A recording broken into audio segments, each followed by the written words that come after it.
La dernière fois, on a vu que les Anglais avaient des expressions complètement absurdes. Des chats qui tombent du ciel, des seaux d'abattoir, du vieux français oublié depuis 400 ans. Et vous vous êtes dit, ok, les Anglais sont bizarres. Sauf que, les Français, c'est encore pire. Parce qu'au moins, en anglais, vous saviez que vous ne compreniez pas. En français, vous utilisez ces expressions tous les jours, sans avoir la moindre idée d'où elles viennent. Et la dernière aujourd'hui, elle implique des esclaves et du sucre.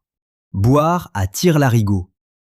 Première question légitime, c'est quoi un larigot? Le larigot, c'est une petite flûte médiévale. Tirer dessus, c'était souffler dedans à fond.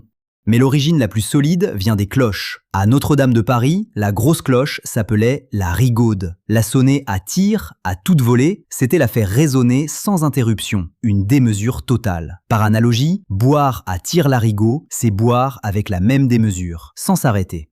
Pisser dans un violon. Je vais pas vous faire l'affront d'expliquer pourquoi c'est une mauvaise idée. L'image est évidente. Les ouïes d'un violon sont minuscules. C'est physiquement inutile. Mais il y a une origine concrète. Les luthiers testaient l'acoustique de leurs instruments en versant de petites quantités de liquide à l'intérieur pour analyser la résonance. Un geste de précision absolue détourné en symbole d'inutilité totale. L'expression apparaît au 19e siècle dans l'argot populaire. Et franchement, l'image parle d'elle-même.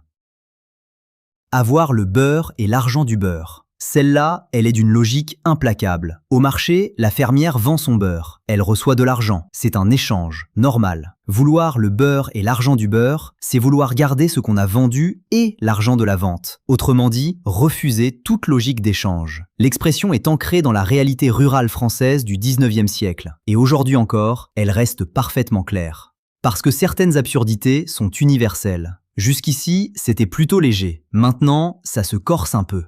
Se lever du pied gauche. Ça veut dire commencer la journée de mauvaise humeur. Mais pourquoi le pied gauche? La réponse est romaine. Dans la Rome antique, le côté gauche était associé au mauvais augure, sinister en latin, qui a donné sinistre en français, voulait dire gauche. Les Romains avaient des règles précises. Entrer dans une maison, du pied droit. Sortir du lit, du pied droit. Certains patriciens avaient même des serviteurs dont le seul rôle était de surveiller avec quel pied leur maître se levait le matin. 2000 ans plus tard, on utilise encore cette superstition sans s'en rendre compte.